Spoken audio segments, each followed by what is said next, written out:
Good evening to all. At the outset, let me thank Balabhaskar sir for giving me this opportunity to present before you. So I'm going to talk on thoracic segmental spinal anesthesia. I have nothing to disclose. So segmental spinal anesthesia is a recent addition to our armamentarium, which is found to be advantageous in high-risk patients who cannot tolerate general anesthesia or conventional spinal anesthesia, especially advantageous in a resource-limited setup. Though the concept of thoracic spinal came as early in 1999 itself, it never get popularized. Then the first case report came in British Journal in 2006 in a patient with a severe lung disease for lap chole. Actually, the patient was awaiting lung transplant. So they could successfully do it under segmental spinal. So encouraged by the result, the same author, Van Sunder, did a feasibility study in 20 healthy patients for the same surgery, lap chole, with bupivacaine and sufentanil. And again, they found that the technique is successful and effective for lap surgery in healthy patients. Thereafter, several procedures across the globe were done under segmental spinal.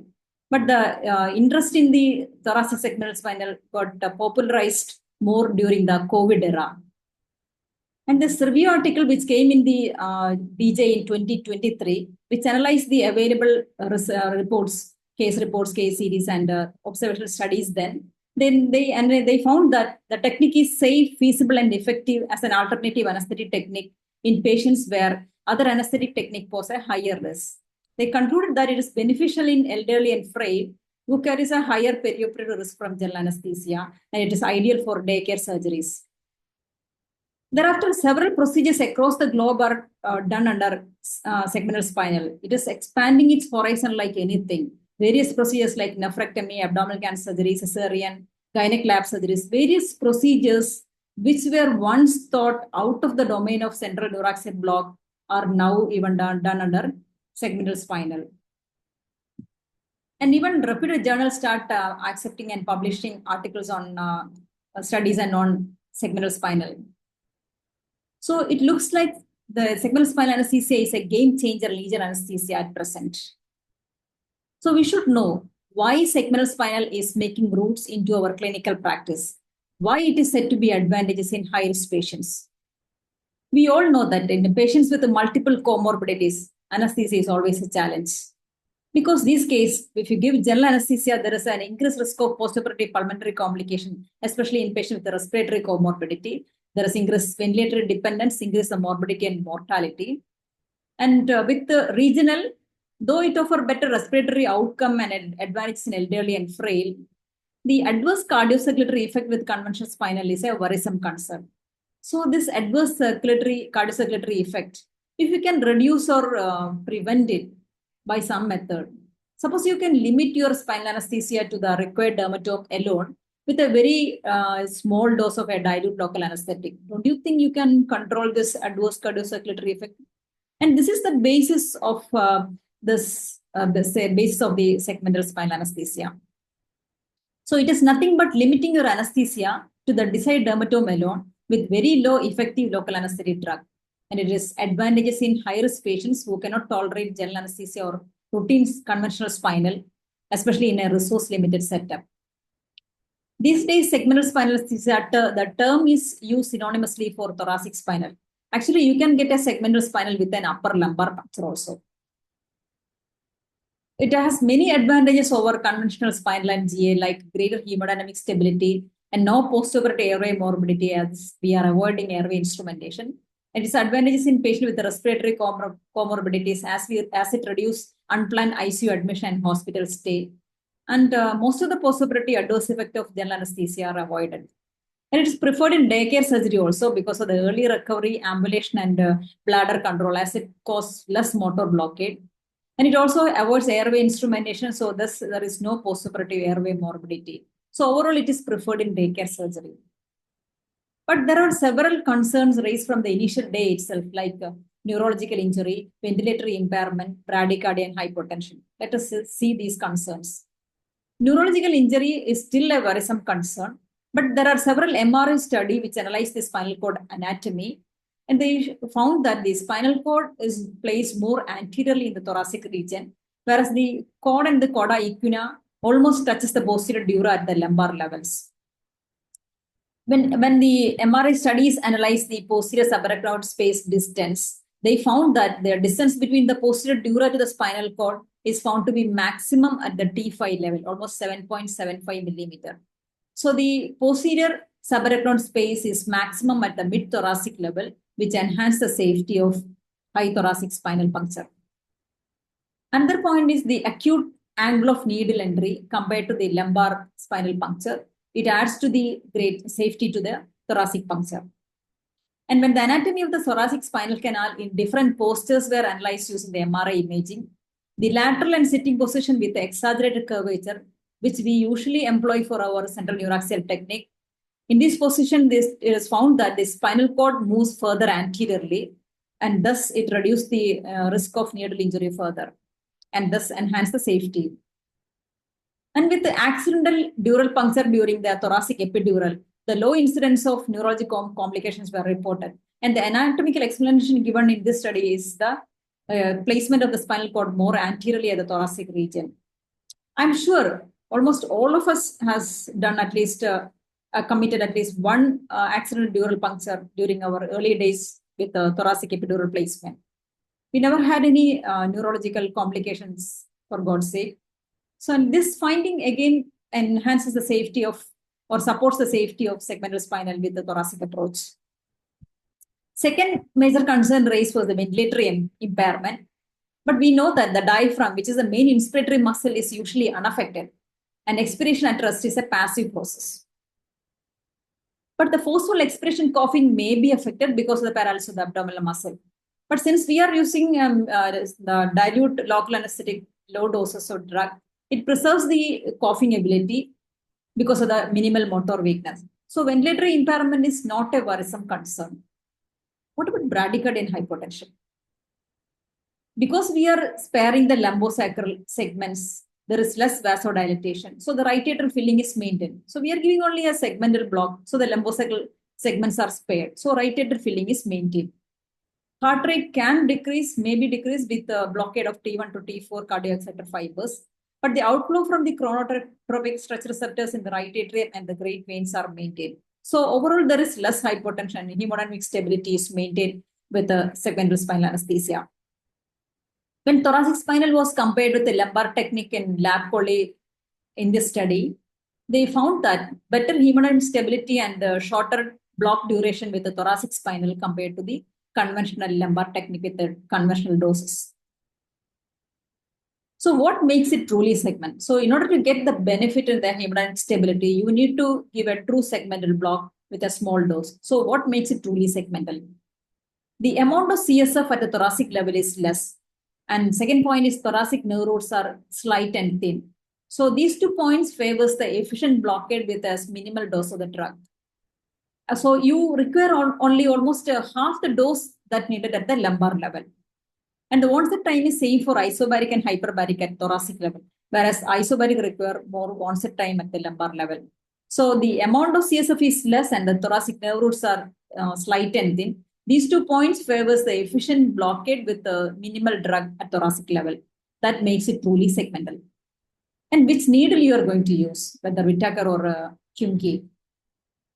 We know that the orifice of pencil point needle ends almost 1.7 millimeter from the tip. That means you need to introduce almost 2 millimeter inside to ensure that the whole of the orifice is inside the spinal canal.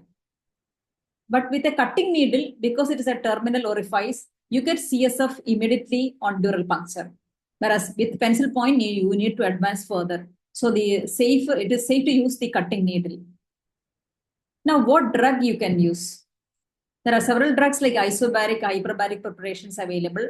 Hyperbaric you can prepare by yourself, or you can use a combination of any of the two. Isobaric is usually preferred for segmental spinal, especially for upper abdominal laparoscopic and superficial thoracic surgeries like breast surgery. Whereas hyperbaric drugs are preferred for open abdominal procedures, especially in muscular patients where you need muscle relaxation more. Because isobaric give more sensory blockade than motor blockade.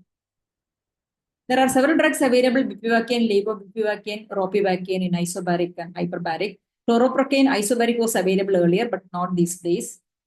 The site of injection, the dose depends on the type and site of the surgery. expected duration of the surgery, and the patient characteristic, whether what all comorbidities he has and the baseline hemodynamics of the patient.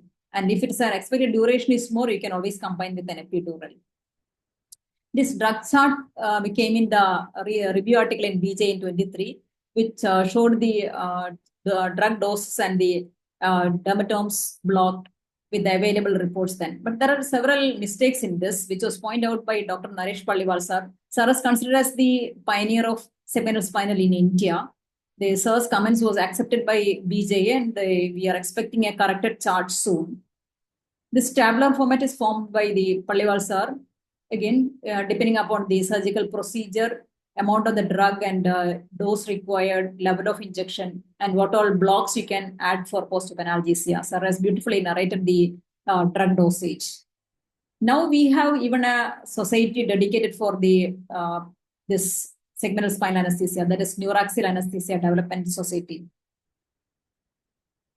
Coming to the volume of local anesthetic, if you are using an isobaric drug alone, the puncture site should be exactly in the middle of the dermatome to be blocked. So always you should have an idea what all dermatomes you require to block and do puncture exactly at the middle of this dermatome. Because 1 ml of isobaric will block 2-3 segments above and below at the site of, from the site of the dural puncture site. You can always use additive or combine an epidural if the expected duration is longer. On an average, a superficial thoracic surgery like breast surgery, you require a puncture at the T4, 5, or 6, and an isobaric drug at 1.2 to 1.3 or 1.4 maximum is sufficient. For upper abdominal laparoscopic surgery like lap chole, you require to puncture at T9, 10, or 11 with an isobaric of 2 or 2.5 maximum. For an average height patient, female patients especially, 2 ml is sufficient with an additive. For lower abdominal and pelvic surgeries, the puncture site should be T11, 12, or L1. You can give a hyperbaric or isobaric around 2 ml with an additive. Finding the correct interspace is very important, especially you are giving an isobaric alone in segmental spinal. We all use the anatomical landmarks mostly, but it is found to be inaccurate in 29 to 40% as per the literature evidence. Your anatomical landmarks guided space may be 1 to 2 space higher than the assumed. So you can always use an USG guidance to confirm the space. You can do a pre-procedural USG evaluation to assess the space. You can even measure the depth to ligament of flavum and the dura, which will enhance the safety of your dural puncture during the thoracic spinal. You can use various additives. Commonly used are fentanyl or dexmedetomidine. Fentanyl 20 to 25, dexmed 3 to 6 microgram, up to 10 microgram can be used, but dexmed shows a dose-dependent prolongation of the motor block as well as side effect like bradycardia. With the 10 mics, you get a significant bradycardia. There are several reports on use of other additives like clonidine, ketamine, remifentanil, bedazolam. You use whatever your expertise what is available with.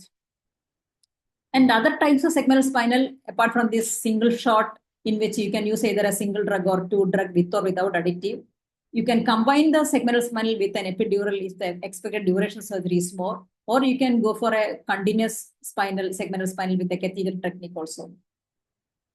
2-drug technique is in a segmental spinal is a recent advance in this field, in which a combination of different variety of drugs are given separately in separate syringes.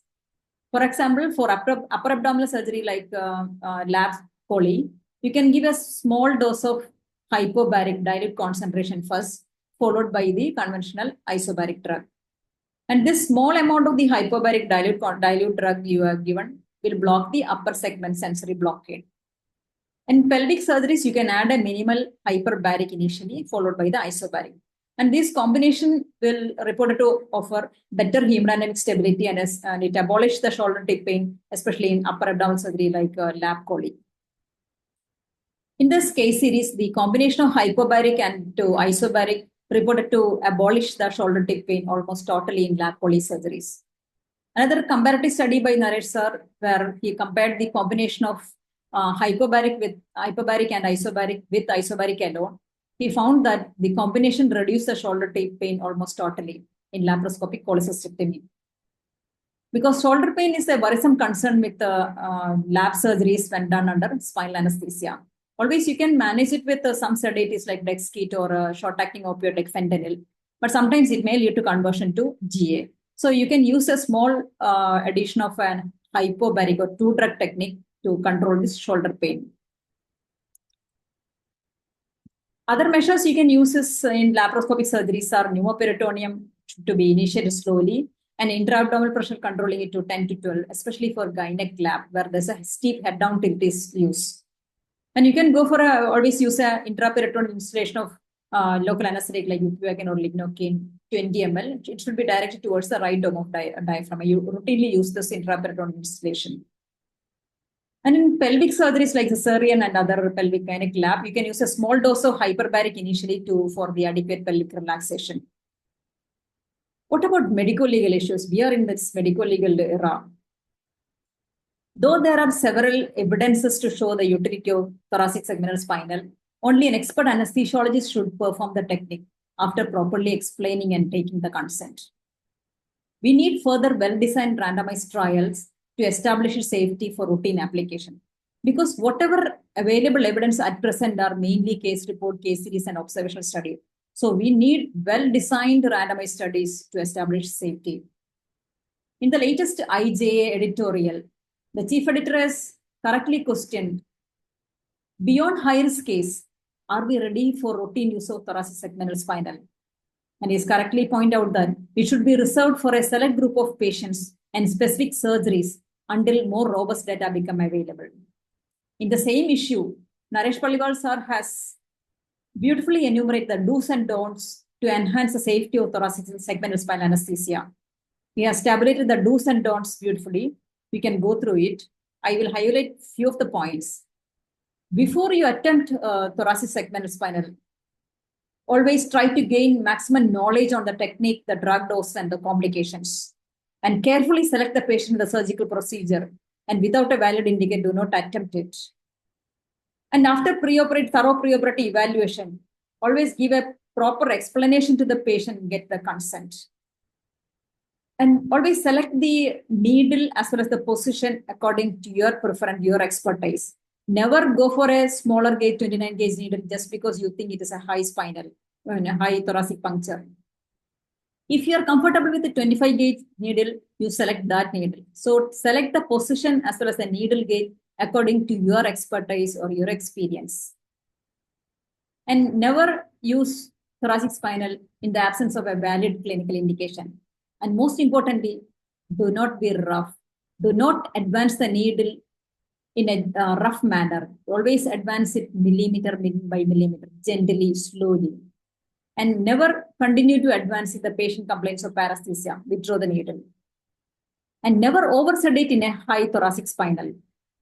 And another important point is never oversell the technique. Do not use it for upper limb surgeries and spine neck surgeries. There are people who use it for upper limb surgeries. My question is, when there is a safer alternative, safer and effective alternative like for upper limb surgeries, where you can use it under the brachial plexus block, why do you go for a more invasive or this technique of segmental spinal? So do not oversell the technique. And do not use it in pediatric patients unless you are experienced with the pediatric regional technique. So always remember these do's and don'ts before you attempt thoracic spinal anesthesia. Try to gain maximum knowledge about the drug dosage, complications, required dose, everything before you attempt. Especially you try to understand what the dermatomes you require to block. Then you plan the technique. What are the comorbidities patient having? So remember these do's and don'ts before you start practicing thoracic segmental spinal anesthesia. So to summarize, segmental spinal anesthesia is a recent addition to our armamentarium, which is found to be advantageous in high-risk patients who cannot tolerate general anesthesia or conventional spinal, especially advantageous in a resource-limited setup. Though it has many benefits, it is not devoid of risk. It should be reserved for an experienced clinician with a good learning curve. I would like to say that there is never a single right way to anesthetize a patient. You can always argue with GA and regional. And segmental spinal is only an option to expand the boundaries of regional, which is advantageous in selected patients. Always weigh the benefits and risks of the technique in your patient. So thoracic segmental spinal anesthesia should be given to the right patient by the right clinician. And we should never forget our basic principle of primum non nocere. First of all, do no harm. So you try to do the technique only after gaining maximum expertise, maximum knowledge about it, then only attempt the technique. And always, I remember this basic principle of primum non nocere. Thank you. These are few of my reference. Thank you, sir, for this opportunity.